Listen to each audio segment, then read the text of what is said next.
Assalamualaikum, hai korang. Hari ni saya nak share dengan korang the difference between Kangen machine with other competitor atau produk. Seperti mana yang kita tahu, Kangen machine adalah sebuah produk dalam menghasilkan air berayon berunsurkan kali microcluster dan juga antioksida. Mungkin di luar sana terdapat produk yang sama, tetapi apakah perbezaan antara produk-produk ini? So, jom kita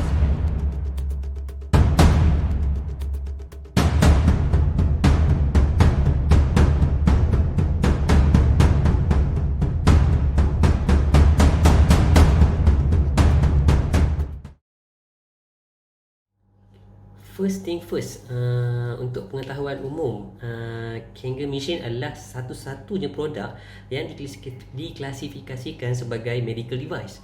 Bermakna tak ada produk dalam dunia ni yang diklasifikasikan sebagai medical device. Berbeza dengan produk yang ada dekat luar sana yang mana diklasifikasikan sebagai water filter. So dekat sini segmennya dah berbeza menyebabkan anda harus berfikir yang mana harus anda beli untuk, adakah untuk tujuan penapisan ataupun untuk tujuan kesihatan. Okay, pricing. Berkenaan dengan pricing agak rumit sikit. Okay, betul. Kangen machine adalah satu mesin yang diklasifikasikan sebagai medical device. Bermakna untuk tujuan kesihatan. Cuba anda fikir, boleh tak anda nak bandingkan harga apabila ia melibatkan kesihatan. Ambil contoh, katalah anda sakit, and then waktu tu anda hanya mampu untuk membayar pembiayaan kos rawatan hospital anda sebanyak 3,000. So boleh ke anda nak tawar dekat doktor, doktor saya ada 3,000, boleh tak saya nak bayar 3,000, walhal kos perubatan anda dijangkakan dekat 10,000. Boleh ke kita nak tawar-tawar dengan doktor? Okay, kita ambil pula berkenaan dengan mahal ni dalam segmen yang sama, bukan medical device satu, filter. Kita letak dua-duanya filter. Okay, katalah Kangen machine ni diiktirafkan sebagai filter machine, yang mana harganya kita ambil 20,000. Okay, 20,000 is ianya dinampak mahal sebab kita bayar langsam secara sekepuk 20,000. Tapi cuba ambil satu produk lain, apabila saya buat kajian, kos untuk orang kata maintenance ataupun servis setahun lah, ada satu produk tu dekat 900. Okey, kalau setahun 900, kalau lah 10 tahun bersamaan dengan 9,000. Kalau 10 tahun, kalau 20 tahun 18,000. 18,000 is cost untuk servicing saja. Dan harga produk pula ambillah kata 7,000. Dekat 18,000 tambah 7,000, 20 lebih. So lagi mahal berbanding Kangen machine. Sebab apa? Kangen machine dia punya cost lifetime is 20 tahun penggunaan, dan setakat ni tak ada lagi laporan yang mengatakan Kangen machine yang dibeli oleh end user rosak disebabkan masalah teknikal atau produk itself. Next kita tengok berkenaan dengan sertifikat. Okay, sertifikat pula, Kangen machine mendapat pengiktirafan daripada ISO 9001, itu untuk quality compliance, and then ISO 1401 environment compliance, and then ISO is International Organization for Standardization, and then for ISO 13485 is for medical device compliance. Because why? It's using a platinum plate berbanding produk yang lain. Mungkin dia tak menggunakan platinum plate, dia coated by platinum plate. So kat sini anda kena tengok dan kaji dia punya sertifikat terhadap produk-produk lain.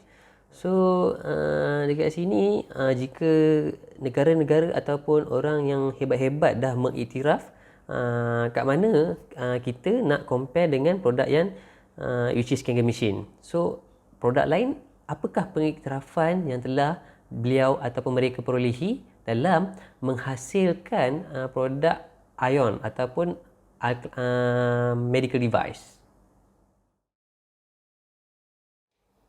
Next is regarding power supply. Okay, untuk pengetahuan umum, untuk menghasilkan air alkali ni memerlukan power supply yang tinggi dan berterusan. So ada produk-produk di luar sana yang mana mempunyai limitation. Contohnya untuk menghasilkan air alkali memerlukan penggunaan selama tidak melebihi 20 minit, and then kena off.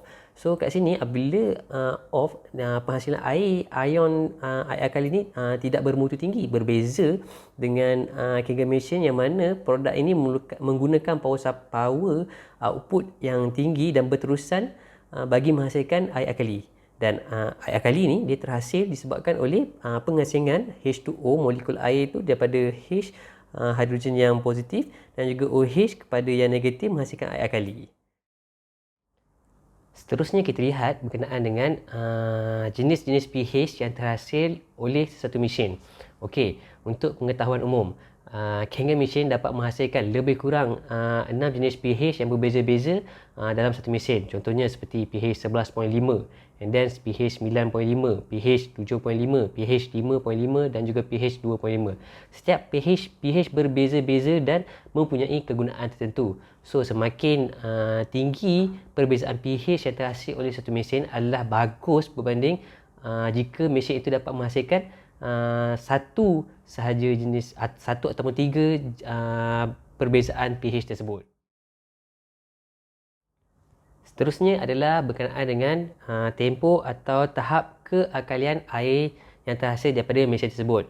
Untuk pengetahuan umum, air alkali ini terhasil apabila air terdedah kepada permukaan plate yang dielektrolesiskan. Semakin besar permukaan plate yang terdedah kepada air, semakin tinggi tahap kealkalian dan tempoh kealkalian yang akan dihasilkan oleh mesin tersebut.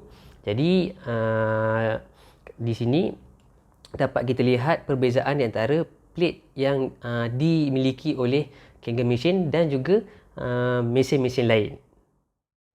Seterusnya berkenaan dengan water sharing ataupun kita ambil konsep sedekah, di mana Kangen dealer ni dia lebih kepada sedekah kepada orang ramai, and then nak orang ramai rasai sendiri dia orang punya perubahan terhadap kesihatan.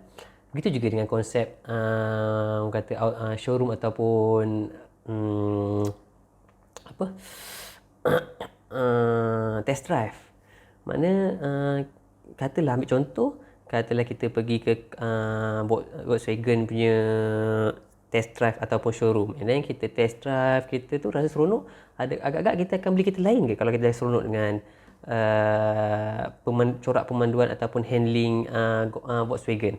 Tak. Begitu juga dengan Kangen machine ni, kita more to sharing the water, and then nak orang sendiri nilai. Belum lagi ada produk-produk kat luar sana yang buat konsep yang sama seperti Kangen machine ni.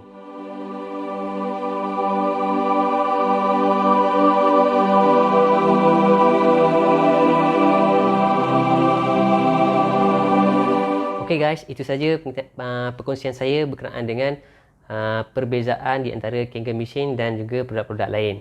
Diharap anda mendapat manfaat daripada perkongsian saya ini. So untuk anda mengetahui berkenaan dengan topik lain yang lebih lanjut, jangan lupa subscribe dan tekan butang loceng. Sekian, terima kasih. Assalamualaikum.